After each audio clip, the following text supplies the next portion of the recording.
Hello car lovers, driving the 2023 Lexus IS 350. This comes only in all-wheel drive in the 350 mode. There are multiple versions. First, an overview. The 2023 Lexus IS 350 is a sports luxury compact sedan.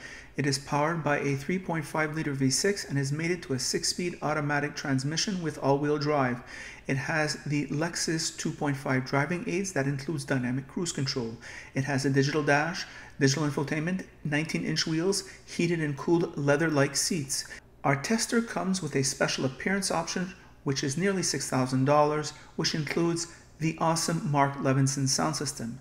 The engine is a pig at 12.2 liters in the city and 9 liters on the highway using premium fuel and only produces 311 horsepower. Total price for this vehicle is $63,000 plus tax. It's almost as though on looks alone, IS can carry the day, but the German competition is ferocious and more complete in its appearance, capabilities, interior, etc. So we're back. So what to say about this vehicle? Well, we're going to start with the exterior styling, which is probably the sexiest exterior styling in the category. It's something that I do not say lightly. I include the TLX. I include the BMW 3 Series. It's just stunning, right? I include the Mercedes C-Class. This vehicle, the build quality, the paint quality, everything is top notch. The sexiness of the curves, the lines of what I think is the quintessential sports sedan, Japanese style, because now the Japanese, they're not just copycats, they have their own distinct styling. The rear bulges, the way the lower trunk line merges with the front, with the side lines, it's nuts, right? I mean, it's so sexy, it's so well done, and it has stood the test of time. Despite a refresh, this vehicle is very similar to what came out in 2014, which, by the way, was a video I did on one of the first videos I did on my channel. So something to think about. In 2014, almost 10 years ago.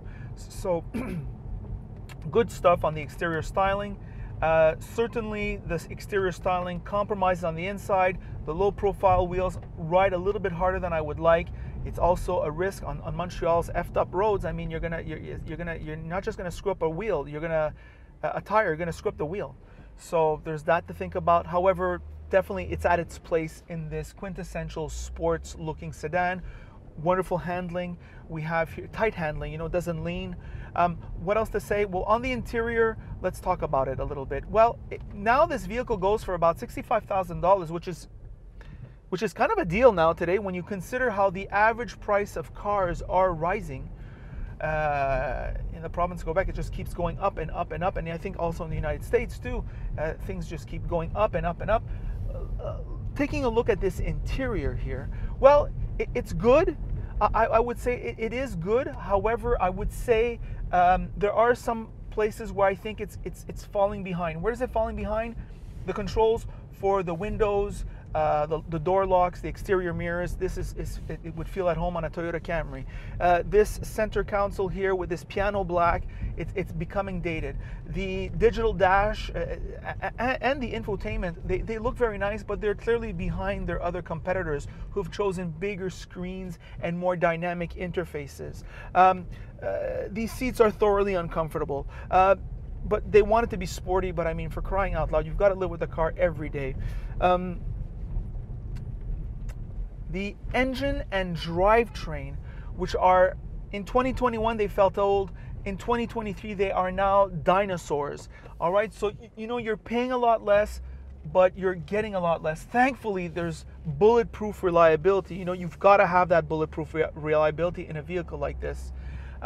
So you're getting that. However, the fuel economy is just so far off. You need premium fuel. So you're not getting the performance of premium fuel, but you have to pay for premium fuel. And you're getting tremendous fuel economy penalty. I mean, it's 13, 14, 15, 16, 17 liters per 100 kilometers when you're driving in the city. It's kind of unacceptable. I mean, you're looking, you have to compare at the BMW 3 Series, the 4-cylinder turbo. You're getting just a superior interior. You're getting rivaling exterior. You're getting an M steering wheel, which is, although this steering wheel has been much improved over the years, the M steering wheel is years ahead. The TLX has just a slightly superior performance, and it looks good on the outside, and you are getting really good reliability. At least Acura has not dropped on that level, though you are getting the 4-cylinder turbo now. How will it perform in the future? We don't know. So this is a mixed bag. Sitting behind myself, 5'9", barely fitting in, but that's the G70 also, you know. But the BMW is certainly roomier a bit. So it's a mixed bag. You are getting the Mark Levinson sound system, which is the top, the best in the category. You are getting this kind of unique Japanese styling, which still feels unique. It's 10 years old, but it feels unique. These horizontal surfaces. You're not feeling you're in a cookie cutter car. You know, it's premium. It's very premium. The build quality is top notch. This car is made in Japan, so it is the finest craftsmen in the car industry that are assembling it. It's not the Germans, it's not the Koreans, it is the Japanese. So very good on that level. This car is a mixed bag. And I am someone, you know, you can be somebody of the heart, of the brain that's rational, or you can be somebody of the eyes. And I am certainly somebody of the eyes. I am certainly somebody of the heart. This car seduces me in spite of its flaws. On the purchase, and if I had a short commute, right, if I were doing less than 200 kilometers a week, yes, I could justify it, definitely. But as soon as if you live in the suburbs and you're coming in the city, boy, you're going to be paying $400, $500, $600 a month in gas, no question. And especially if you fill your weekends up with activities. So it's something to think about. On the lease, perhaps the $100 or $150 more that it costs for the BMW, you will recuperate in fuel economy. Think about that.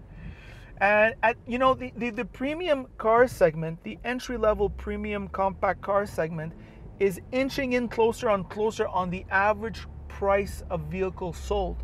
So, I mean, who would have thought that, right? Before, these vehicles were so expensive, and now, because of the nature of the market, they're inching in closer, or I should rather say the average price of cars is inching closer to the average price of these vehicles, thanks in large part to the crossover market.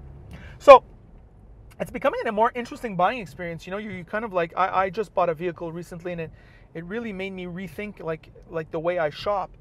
I'll have a video on that shortly too. It was not this car. So because of circumstances I described, my commute is much further away. And those are my thoughts on the highly sexy, highly seductive, yet highly reliable, yet highly flawed. The seats and the drivetrain are just from another era, and those are my thoughts. By the way, if you like this video, like it. If you don't like it, don't like it. And if you really like it, well then of course, you should subscribe. And that is it.